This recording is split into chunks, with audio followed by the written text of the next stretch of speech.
Vue du ciel, la fête s'apprête à commencer. Des stades flambant neufs qu'on aperçoit parfois depuis l'avion. Et à bord, déjà, le message était clair. À Doha, la Coupe du Monde se déguste dès l'atterrissage. Dans l'aéroport, personne n'y échappera non plus. Le Qatar a vu les choses en très grand. Alors à peine arrivé, c'est de l'enthousiasme qu'on a cherché. Et nous en avons trouvé grâce à ce groupe de travailleurs indiens qui nous a abordés pour danser devant la caméra. Nous, on supporte le Qatar pour la Coupe du Monde. Mais vous êtes payés pour défiler dans la rue ?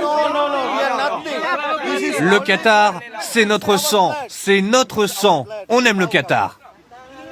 Pour tout vous dire, ce premier contact sur place nous a laissé bouche bée. Alors on a continué notre chemin, direction le métro sous un soleil de plomb.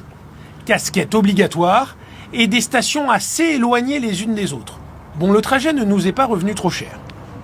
Alors le billet nous a coûté 1,50 € pour la journée, mais durant la Coupe du Monde, grâce à une petite application qui sera offerte aux supporters, tous les trajets en métro seront gratuits. Le métro de Doha, c'est l'une des polémiques de cette Coupe du Monde. Le chantier d'une de ces lignes et les conditions de travail de certains ouvriers employés par une filiale de Vinci intéressent la justice française. Mais la plupart des spectateurs seront obligés de l'emprunter. La rame nous dépose à seulement 10 minutes du stade de Ras Bouaboud, pratique. Mais certaines enceintes sont si loin du métro que les spectateurs devraient marcher environ une demi-heure pour pouvoir aller s'asseoir en tribune. Par cette chaleur, ça risque d'être difficile. Car en ce moment à Doha, il fait encore 35 degrés dehors à l'heure des premiers matchs.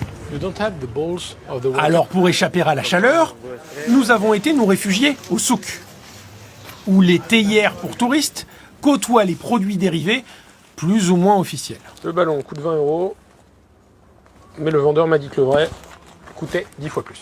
D'ailleurs, parlons argent. Où peut-on se loger ? Aucun des hôteliers que nous avons rencontrés n'a voulu nous dire face caméra que les prix des chambres encore disponibles allaient flamber durant le mondial. Ici, c'est x5. 2 400 € la nuit pour une chambre de base dans cet hôtel 5 étoiles. Et 5 étoiles, c'est la norme à Doha. Alors on a cherché moins cher. Et pour cela, il a fallu quitter la ville et faire même une dizaine de kilomètres dans le désert. Bienvenue à Al Janoub, où derrière ces murs, des centaines d'immeubles similaires se font face. Quasiment pas de commerce, 12 chambres par bâtiment. Alors voici la chambre de milieu de gamme. 2 lits, 2 placards, une salle de bain. Chaque étage se partage une toute petite cuisine. Le prix, 50 € par personne et par nuit. Vous vous en rendez compte, c'est assez sommaire. 20 000 supporters, dont des centaines de Français vont loger ici au milieu de nulle part. Une zone surtout accessible en bus. D'ailleurs, les logements ne sont pas encore complètement terminés. Des ouvriers asiatiques et africains pour la plupart, que les supporters ont peu de chances de croiser. Ils vivent dans la zone industrielle de Doha, à environ 20 km de là. Il y a quelques semaines, nous nous sommes rendus dans ce quartier où habitent 400 000 personnes, dans des conditions souvent précaires. Ce livreur sri-lankais nous a alors accueillis chez lui. 6 par chambre, pas de table, la promiscuité absolue. Ça doit être dur ici. On va dire que c'est normal. On touche un salaire en fonction de notre travail. C'est pas si dur. Devant notre caméra, personne ne s'étendra davantage pour raconter la fracture entre cette banlieue pauvre de Doha et ces beaux quartiers, mis en valeur pour la venue des supporters.